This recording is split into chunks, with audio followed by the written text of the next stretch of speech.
Sorry, I just woke up, so I look in a hot mess, but I just wanted to give a quick update while I have time. Ooh, I look bad on camera right now. So I did my trigger shot on Monday, which I'm sure a lot of you have seen already. And then Tuesday was brutal. I mean, I've never ovulated before, so you can imagine my discomfort when it hit me when we were out to dinner. I was having a lot of like little pinching on, like, you could feel it in like my ovaries, and it was just kind of like annoying pinching, and then it kind of felt like I was getting stabbed in my side. And so that's kind of how it went. It was like it hurt really bad for a few seconds, and then it would go away, and then it hurt bad for a few seconds, and then it would go away, and then it hurt really, really bad for, I don't know, I guess it was probably only a few seconds, but you know, I had to like stop and like breathe through it because it was not comfortable at all. It was very painful. So, I mean, for a first ovulation, I guess it makes sense that, you know, it was painful. You know, it's like a rusty wheel just getting going. So, I mean, it worked. Like, I'm testing out my trigger shot. Yeah, I'm testing out my trigger shot. So, every morning I'm taking a pregnancy test, and then I'm taking a OPK, ovulation predictor kit, as well, just to see where things are. I mean, I'm not that concerned anymore since Tuesday night I felt like I was going to die because of ovulation. I don't know that I released both eggs. I mean, I probably did because it's really super duper common with the trigger shot, because I did have an egg on each side. That was, I mean, a follicle on each side. So that would be 2 eggs if they were both released. So there were 2 of them that were ready to go, and typically when you take a trigger shot, it releases like all of the mature like eggs. And I mean, I only really felt all of the major uncomfortable like pain on my right side, which again is still like the worst of the 2 for my my cysts on my ovaries. So I think that might have had something to do with it. And I mean, it was not a fun, you know, period of time for me. But it's over. I am having, well, today is Thursday. Yeah, today's Thursday morning. So technically the window for ovulation to happen closed yesterday at 48 hours from taking my trigger shot. And I don't know. I don't think that I'll be ovulating after that. So I'm pretty confident that it happened that night that I took, not that I took a shot, the second day. And so I don't know. I'm feeling okay now. I may have ovulated from my left side. It may have just not hurt as bad as my right, and it may have happened while I was sleeping, which is totally possible because 36 hours from my shot, when you're technically like supposed to ovulate, was at about 1 a.m. So it's more than likely that this side just took a little bit to catch up, or it just didn't feel like as excruciating as this pain as this side was. I mean, I still had cramping and everything on this side, but it was never anything that was so like painful and like unbearable that I put any thought into it. So I mean, it could have been that. So I mean, there's a chance that we have 2 eggs just waiting in there. And since we had this cycle was Femera at 5 milligrams from days 3 to 7, trigger shot on day 12. We had timed intercourse for day 12, 13, and 14. So today is our first day that we're not required to, and we probably won't. We'll probably take a break because, I don't know, the whole timed intercourse thing is kind of not exciting for, married life. Being forced to, do the deed is not exactly the most romantic way to do things. So that part of this is over. We might add Friday into the timed part of it, just for, I don't know, extra insurance maybe, but I think we pretty much got it covered. And I'm still testing out my trigger shot. I take that every morning. I didn't this morning because I totally blanked for whatever reason. But if you want to follow the the transition, I guess, of my pregnancy tests, follow me on Instagram, because that's where I will post all of my shots. And if you're interested in just seeing how long it takes to test out a trigger shot, and just things like that. So I test that out every morning. I'll take another one later, I guess. I'll just try not to overdo it with fluids when I'm eating breakfast here pretty soon. And yeah, that's really it right now. I woke up and I did have a lot of I don't know, it was slight cramping or pinching, but it wasn't in my ovaries. It was more just my, I guess it would technically be just my uterine area, but it kind of just felt like my abdominal region in general. But it definitely wasn't my ovaries. I felt those bad boys. I know where those are. So yeah, that's about it. I put it in the bathroom. We did decide to, I did, to start using the pre-seed, because what that is it is sperm-friendly lubricant. And a lot of times with the fertility meds, about to get a little TMI for some of you, it can dry you out, and it can make things a little uncomfortable. And it's also just with the meds, the trigger shot, really, it made me so sore. My ovaries were so sore the day of taking it. They were just flooded with this hormone, and they were just getting ready to force them to ovulate. It was finishing up all of the maturation process, and they were getting ready to go. And let me tell you, it was not a fun first night. It was very uncomfortable, because it was just my ovaries felt like they were just getting knocked around, and they were just so sore and so sensitive. So I went out the next day and I did buy some pre-seed just to make things a little easier, and it definitely did help.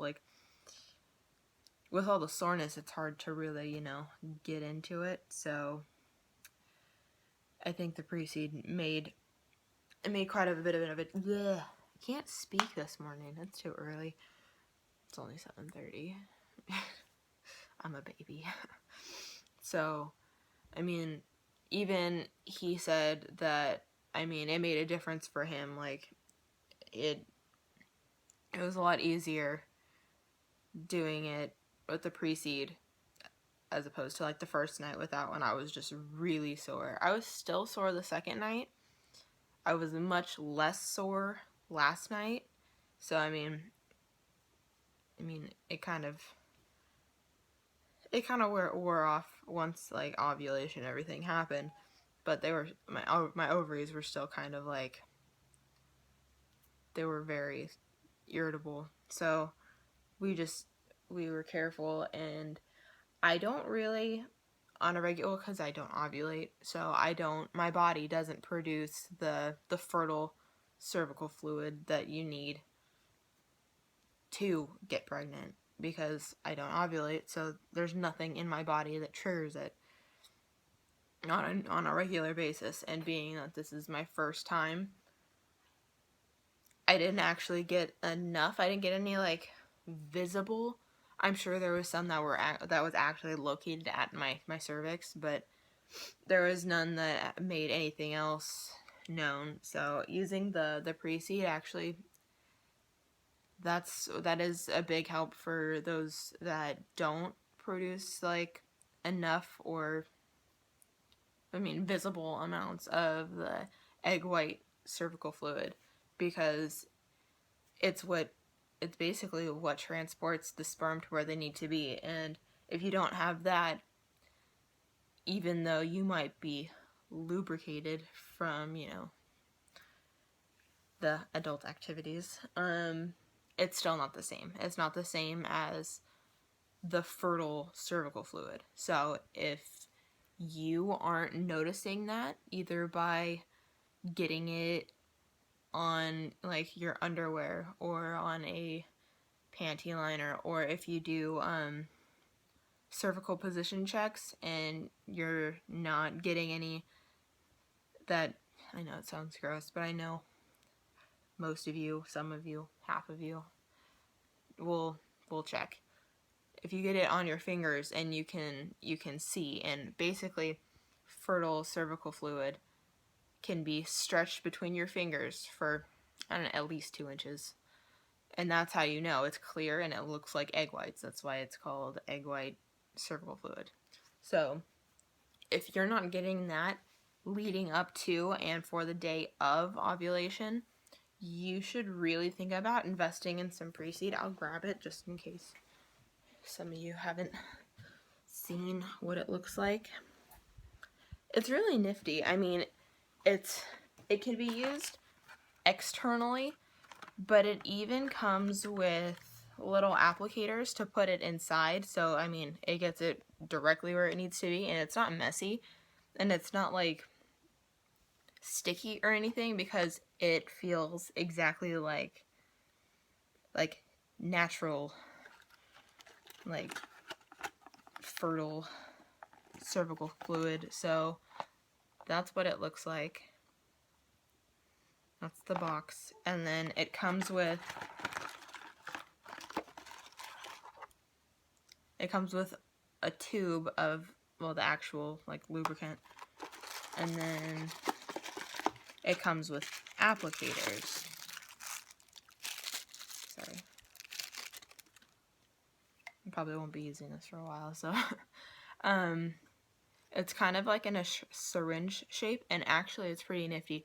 You screw the bottom of this onto the top of the, like, you take the lid off and you screw it, because it has like the threading, and then you don't push this up. You squeeze the bottom and it fills the tube up to the amount that you need. It's marked on there, so you'll know how much you're using and how much you used last time or whatever.